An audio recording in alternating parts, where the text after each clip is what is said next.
What's up, everyone? We are winding down Season 3 of View from the Rafters behind the scenes with the Boston Celtics, and during today's episode, we are going to turn it back to the 90s. We got Antoine Walker coming on the show today, and listen, Antoine is actually rolling his way back into the organization right now as an ambassador for the Celtics, so he's going to be back in town coming to some games during the playoffs. He's going to talk about that to you all, and we're really excited to have him back in the fold with the organization here, but we dove into pretty much everything about his career. We started out talking about his time with Paul Pierce, how that maybe translates a little bit to what Jaylen Brown and Jayson Tatum are going through nowadays right now and their run and trying to get to the NBA Finals and get over the hump. We talked about his early days with the team and Rick Pitino, his college coach, taking over the helm here as the head coach of the Boston Celtics in Antoine's second year of his career, and then really going into those later parts of his career. He and Paul Pierce made a run to the conference finals. He got traded away to Dallas, wound up coming back about a year and a half later, and then in the end, he wound up going down to Miami and being able to win a championship alongside Dwayne Wade and Shaquille O'Neal. So he's got a lot to talk about. You're going to want to hear it all, and it's coming up next. Before we get into that, just a quick reminder, as always, we got to ask you to please rate, subscribe, and review. Literally, we appreciate every single one of you who has given us a watch and a listen this year. We wouldn't be here without you, so thank you for that. And just a reminder, as we wind this down, every Tuesday, the audio episode is dropping on your favorite podcast platform, and every Wednesday, we're coming out with the video on your YouTube channel. So, without further ado, let's toss it over. Here's Antoine Walker talking about literally anything and everything throughout his career with the Celtics. All right, Antoine Walker, man, it's been a while. We haven't had you in the Celtics orbit in way too long, man.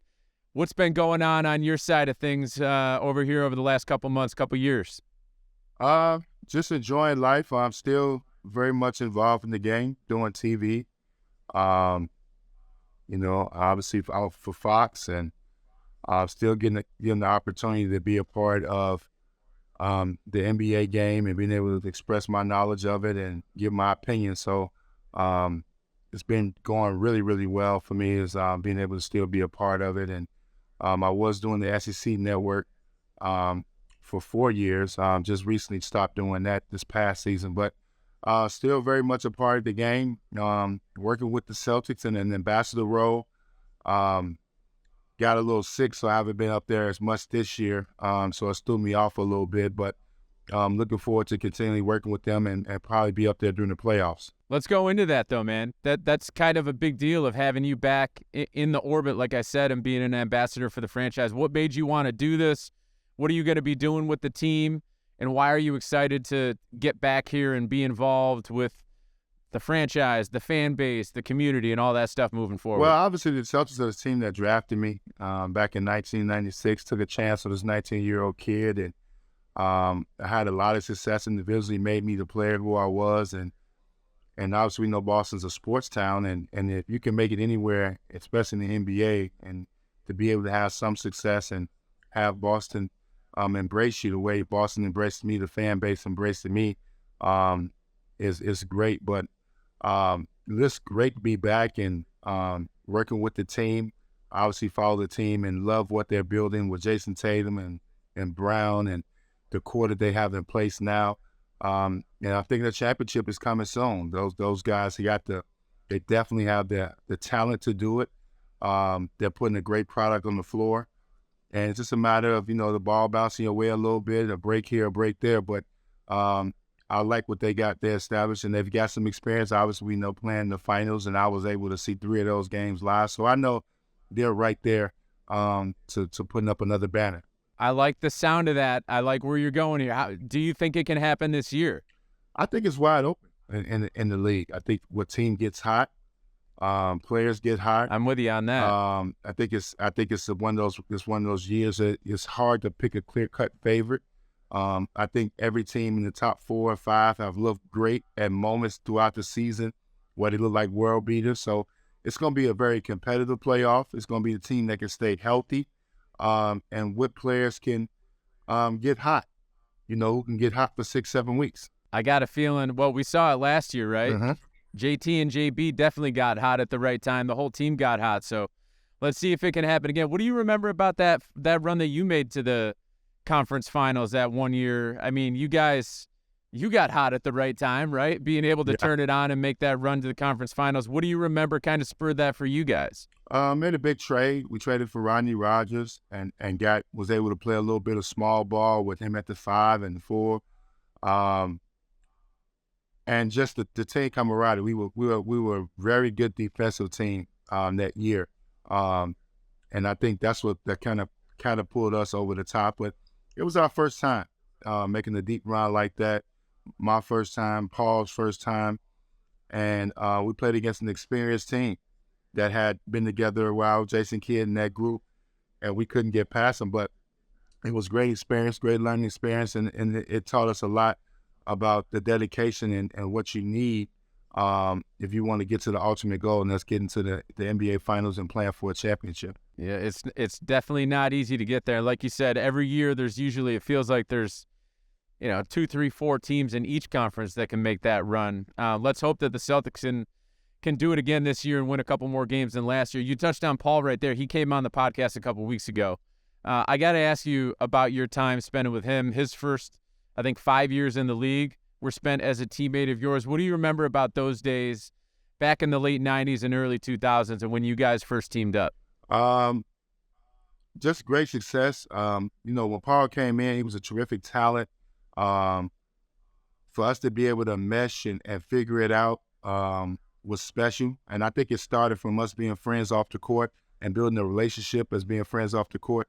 And that kind of carried over to the court. And we had great respect for each other's skill set and talent set. I think Paul's one of the pure scorers in the league, get to the foul line when he wants to. And I respected that. So I didn't mind being 1B and him being 1A. And I think that's what really helped us have the success that we did, is because we respect each other's talent and skill set. And that's the main thing when you're making a run like that. Obviously, we came up a little short, but it still was fun as far as trying to get the Celtic glory days back and becoming a really competitive playoff team. When I got there, the team was in the rebuilding mode. So to add Paul after a couple of years was great and special for me. And it's turned out to be we didn't achieve what we wanted to, but we still put the Celtics in a good position and put them back on the map as a competitive playoff team. And it's something that we will always remember. You said you guys started out, like the relationship started off the court. I got to ask you a little bit more of that. What was it that made you guys connect as just like guys off the court, that you were able to relate with each other and grow that relationship? I'm just curious how that started out and what really helped it take off. Well, I think it's mutual respect for both each other's basketball and skill set. I mean, when Paul came in, I had already made an all-star team. I think he respected that and respected my skill set. And then me respecting his and understanding what he was good at, and he was a gifted scorer. He was a gifted guy that can get to the basket when he wants to, and he can score the basketball at a very, very high level. So all those things played a part in that. And we both had the will to want to win. I think that's one thing that people don't understand. Me and Paul are both very competitive. We want the best. We want to be the best, and I think that's what made us special, and was able to click right away. But we also, too, not just a little tad bit to add to that, spend a lot of time together off the court. I think that's important, to build those type of friendships off the court and to have a lot of respect for each other. And me and Paul hit it off right away. What'd you guys used to do together off the court? Everything. Dinners. We go to dinners together. We hang together. We would club it together. And we're still good friends now. I just was a couple months in L.A., spent the week with him out in L.A. So we're still very much good friends. And that's what I think what helps you when you're trying to win a championship and have success on the court, when you're able to build friendships like that as well. All right, when Antoine Walker is at Paul Pierce's house in L.A., you guys are sitting down for dinner. What are you guys talking about? I got to know. That's a variety of things. Obviously, we talking sports, and we love sports and all sports. We argue about players and different things that may be going on. We talking about girls. We talking about everything that you can ever imagine. I mean, so we have very great conversations, and we like a lot of the similar things. So it makes for easy conversation and for us to get along really, really well. You see any similarities between you guys and Jayson and Jaylen? I mean, obviously, very different eras, different types of players in some ways, but similar trajectories in careers. You guys started playing together at about the same time Jayson and Jaylen did in their careers. Do you see some similarities there between your duo and their duo? Yeah, I do. And I think what I like about them, if you really watch them, they don't fight over the ball. So you tell they have mutual respect for it. It took a while, though, for them to learn that, I feel like. But you can just see it, though. And I think that's why we start to see so much success and you start to see a little deeper playoff run because they have that type of respect for each other. But one thing that I can say about those guys is that, they're both wing players. Sometimes it becomes difficult. I was more of a power forward. Paul was more of a wing. Yep. So to see two wing guys able to figure it out and have success is great. And to be one of the most exciting duels. But I could tell that they have mutual respect for each other because in the beginning they didn't look like that. But, over the last year and a half, has been great. Something Paul told me when I talked to him a couple weeks ago is that he really wants to integrate himself with these guys and get to know them better as people off the court and try to fill them in on some of that Celtics history and culture that maybe they don't know yet. What do you want to? What type of relationship would you want to have with these guys now that you're getting more involved in the organization here moving forward? And by the way, do you have a relationship with either of them at this point? Well, yeah. I don't have a relationship where I talk to them personally. But when I see them, it's always deep conversations. Jayson's dad was a guy that I grew up with and played ball against, so I know him very well. So I have some type of connection to him. But just the fact that I think one thing I could say with these guys and the connection that you want, they got a chance to do something special. And they're doing it at a young age. Me and Paul were young. You could be together for a while. This could be a 10, 15-year run. And they already been to one finals. Obviously, they didn't win it. But, if you're playing at that level and getting to the ultimate and have a chance to win championship, ride it out. Have a voice. Continue to try to talk to the organization about adding pieces when you need to add pieces and be vocal. And also embrace the Boston community. I'm not firm or know the things that they do in the community, but it's a great sports town.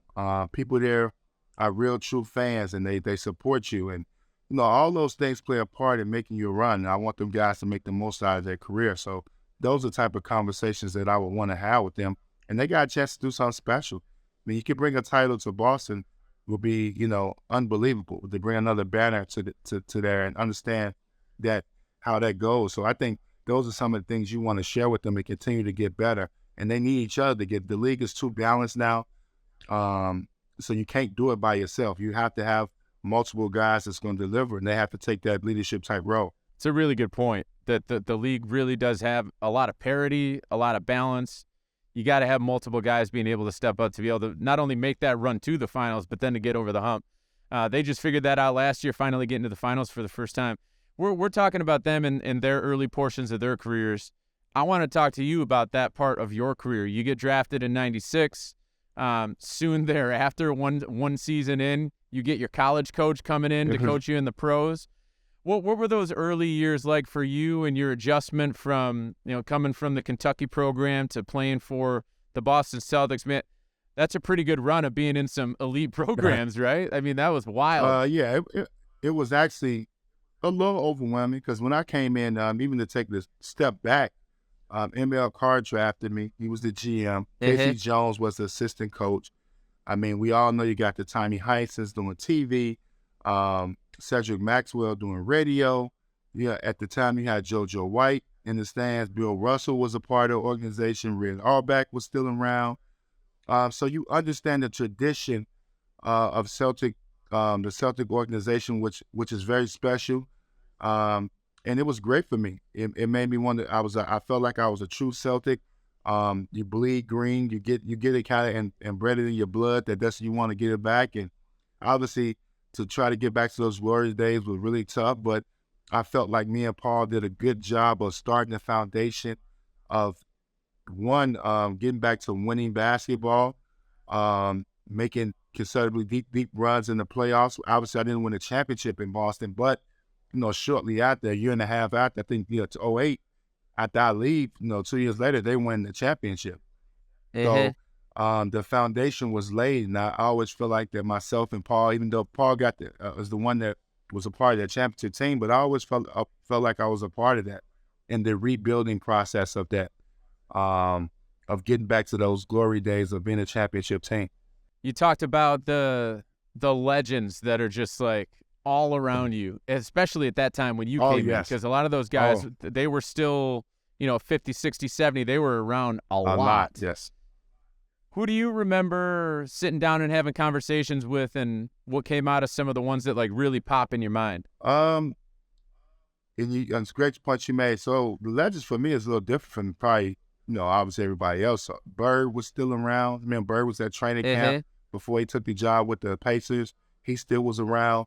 Obviously ML was the head coach. Casey Jones was the assistant. My first year, you had Red Auerbach was still around and very knowledgeable of the game. This is a pretty good list of legends so far that you just named off. Yeah. That's like royalty. Yeah, Bill was around. And, it was a little overwhelming at first. I understood what we was trying to get accomplished, and I knew it was going to be a rebuilding process, but I was so excited to be a part of that. And I don't want to leave out Cedric Maxwell, who was another guy who was great to talk to, who was on radio, who traveled with us. Obviously, Tommy. We all know Tommy Heinsohn and what Tommy meant for the organization and what he did for us. And he was a great guy to talk to at the games on the plane, and just understand the history of being a Celtic and being a true Celtic was the most special part about it. Obviously, you want to get back to what the success that those guys have, but it also was fun to be able to try to get back to that level. And that's what I embraced it. And Paul, so it was happy. I was so ecstatic to see Paul get a championship with the Celtics, because we always used to talk about that and talk about, we had a chance to win one there. How special would it be? So I was very fortunate to get mine in Miami a couple years before Paul. It wasn't what I thought of where I would get one at, but it was so exciting to see him get one in '08 as well. Let's keep going on those early years. I touched on it. Rick Pitino comes on board. I think you had only played one season in the NBA at that point, so you had just gotten out of his program at Kentucky. What was that like when your college coach got hired to be your NBA coach at the Celtics? I was excited because Coach P was tough on me, which was not a problem, but he was a father figure for me. He demanded the best out of me, worked me really hard, so I was looking forward to that aspect of it. And Coach was one of those guys that was a winner. I mean, when you come from a guy who wins 70, 80% of his games, when he came to us, we were kind of in the rebuilding stage. My rookie year, we only had won 15 games. So we only won 15 games. So when he came in, he came into a difficult situation. We had a couple lottery picks and brought in Chauncey and Ron, and the rebuilding process started. I think one thing for Coach, that was a little struggle for me and him. He won 70. I just said he won 70%, 80% of his games. I'm not sure the exact number. And now you have to rebuild.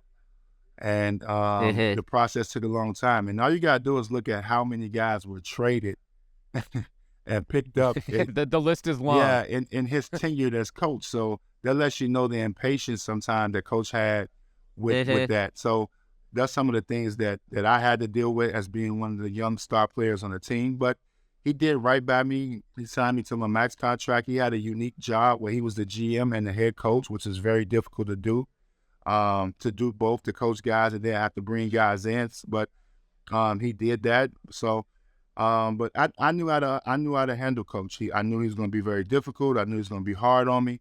It was not going to be easy. I just think the process of him taking his time and maybe giving the year or two to be really successful, he didn't have the patience for it. Was he the same coach in Boston as he was in college? Oh, no. Or did you see differences between kind of his demeanor and that stuff? No, it was definitely different. I mean, obviously, you go from winning, 80%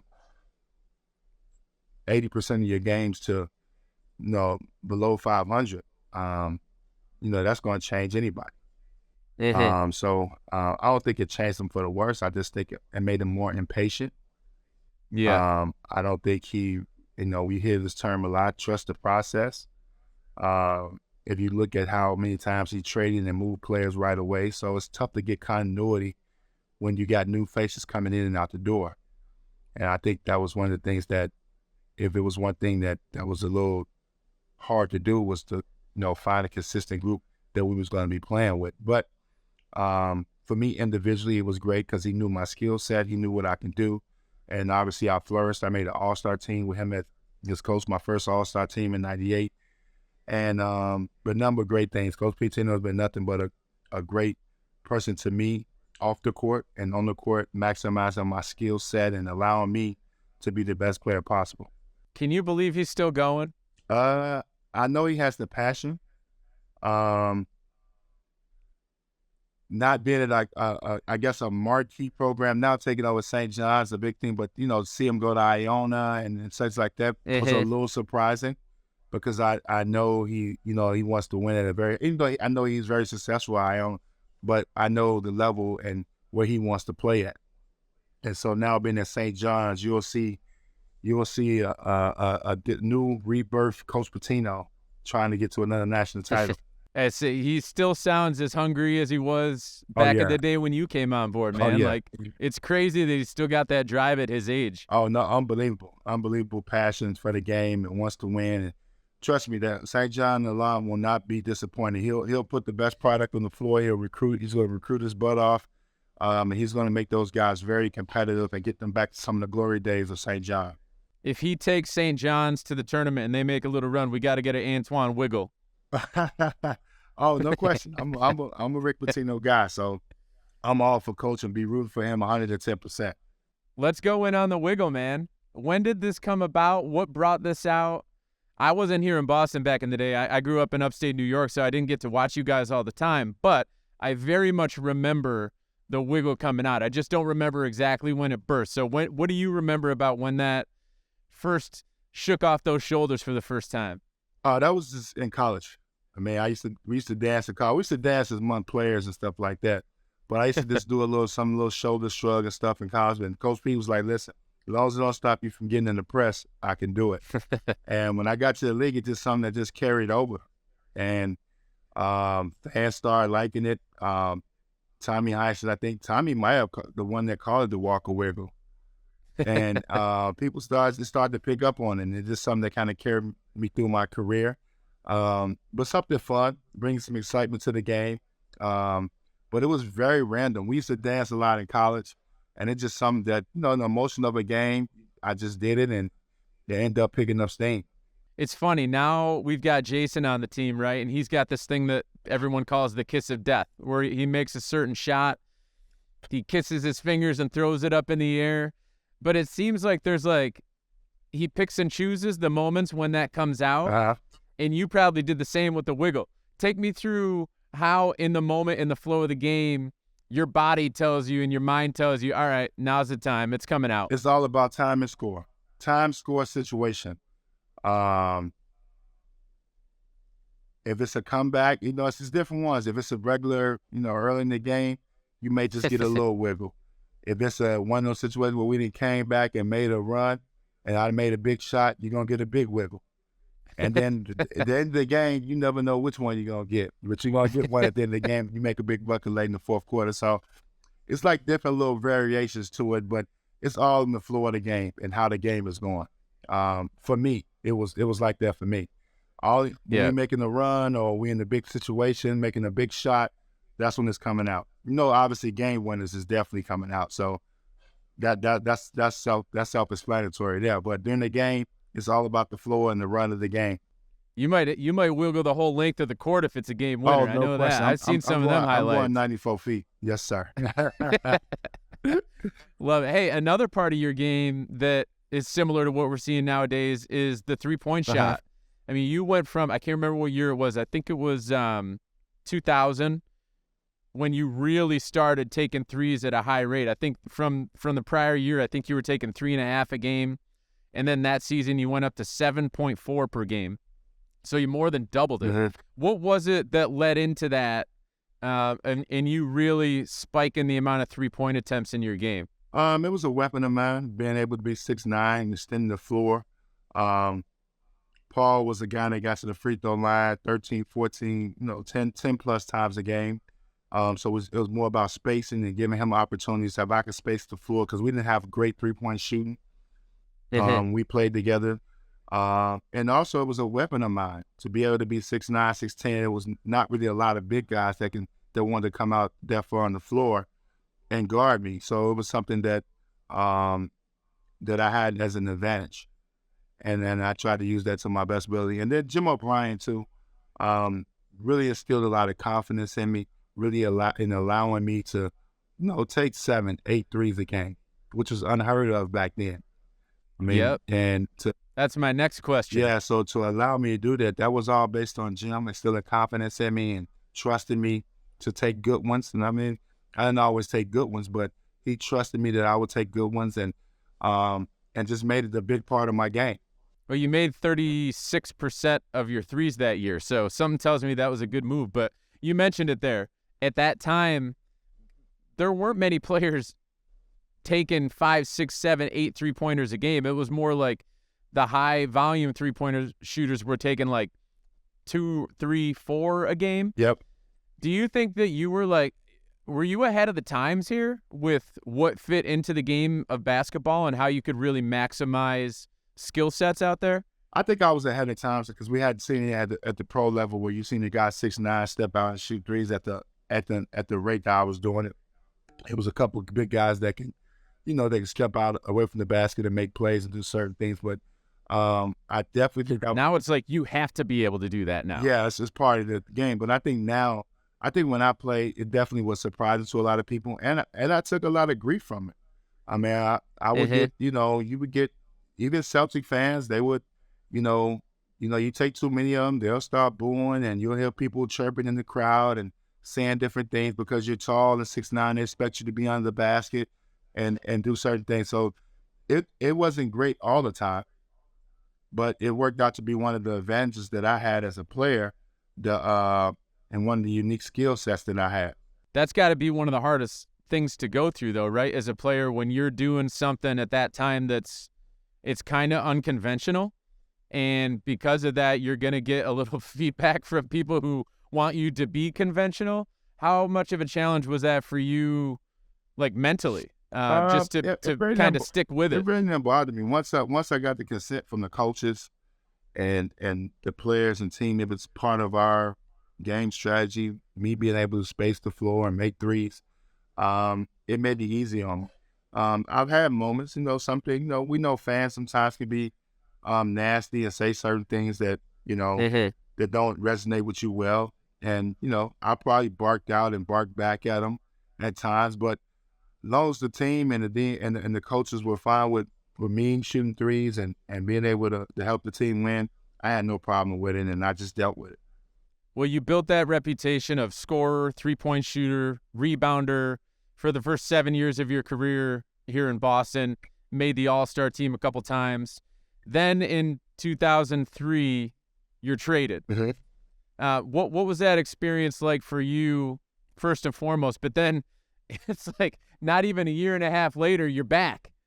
That had to have been a crazy, crazy experience for you to leave and try to adjust to all those emotions and then be back like 14, 15 months later. Well, I think you said it right. It was the emotion. I mean, they drafted me.